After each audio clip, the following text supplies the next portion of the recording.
Corey, welcome back to the program. Thanks for having me. So you wrote a piece on your blog, I guess, well, almost a month ago now, which I think is still quite relevant, against the politics of fear. I want to talk about that and obviously just sort of, more broadly where we are now. I don't know that much has changed over that past month, but I guess short of the Electoral College actually voting. But tell us what you mean about the politics of fear. The politics of fear is not just the use of intimidation or the fear of an external enemy in politics. What the politics of fear is when you ground your politics, when you find a really deep foundation for your politics in the fear of something. After 9/11, we saw this, the way in which the fear of radical Islam was used not only by the Bush administration, but also by a lot of intellectuals and journalists and pundits, both on the right and the left, as a way they thought of refounding politics in America, that suddenly we had a cause and a purpose, and suddenly we would find ourselves rejuvenated through this experience of fear. So the politics of fear is something really far more comprehensive.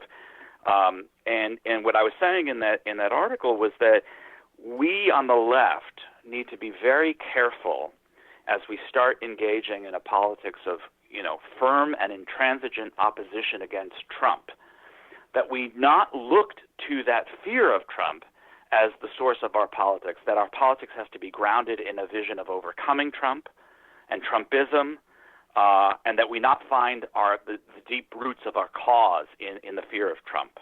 So, all right. So let me back up. I mean, because this speaks to a dilemma that I still feel like I don't know if it's ever going to go away. But before we get to that dilemma that I've been wrestling with, so if it's September and I'm saying I'm going to vote for the lesser of two evils that I perceive it as, between Clinton and Trump, because I'm afraid of a unified Republican government and, a total incompetent narcissist who's could be a kleptocrat. Right. I mean, it's not that, right? You're talking about, or are you? No, not at all. Okay. And if anything, I would make a really strong distinction between what you just said and something like Hillary Clinton grounding the entirety of her campaign right in the evil that Donald Trump represents. And I think if nothing else, what we've seen is the verdict on that kind of a politics is that it just does not take you that far. It can't get you across the finish line. So it's impractical and unrealistic. But more important, I think the bottom line is here we find ourselves now, which is, why is the Democratic Party sort of flailing about? I compare the way the Republicans responded to the election of Obama, who, if you think about just in terms of numbers, was far greater repudiation of everything the Republicans stood for in terms of electoral victory than anything like what Trump has gotten. And what did they do? Within weeks they were organizing the Tea Party and obstructing everything he did.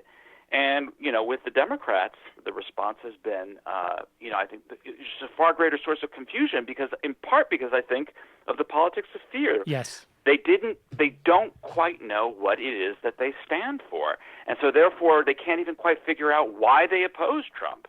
And so we're sort of stuck in this paralysis right now. And I think, we're seeing the effects. Yeah.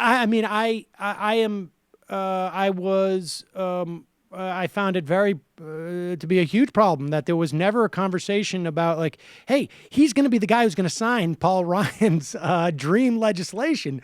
And you don't talk about that at all. It's just sort of this notion of this guy being a monster. And right. He is, but and I think that's a really important point there in two senses. So first of all, there are a lot of very practical policies that are now being pursued, and we're not paying that much attention to them. So yesterday, the Senate votes on a new set of rules that are going to enable them to sort of start beginning to overturn Obamacare. Right. That This is is the important. resolution. We should just say this is the resolution essentially to that presages voting on these things via reconciliation and Exactly. will allow essentially the pulling apart of the Affordable Care Act for anything that involves the government spending money. Right. So, there's that's happening. And so there's a lot of very specific things that we have to attend to. And that gets sort of overlooked when you're talking about things like monsters and you get caught up in the atmospherics of the tweets and all the rest of it. So that's one thing, and that's important. The flip side of that, though, is that when you start talking about Trump in this way, you can't see all the ways in which he's vulnerable and which the Republicans are vulnerable. And this is also important because what fear does as an emotional experience and as a politics is it makes the power that wields the fear greater than it otherwise is. Right. It adds to power.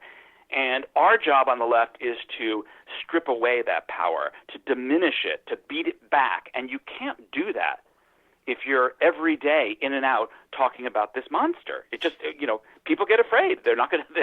People don't move forward to fight when they're afraid. They tend to cringe and they fall back. And I've been really on social media trying to emphasize and point to all the ways in which I think the Republicans are vulnerable. This is one of the lowest majority, popular majority they've ever been elected with. I mean, if you compare it to something like Richard Nixon and just plot the trajectory from Nixon to Reagan to George W. Bush now to Trump, this is all a downward slope that they've been on, and it's long term. Hey, it's Sam Seder. Why don't you subscribe to this channel? You can do so right over here. Over. Subscribe.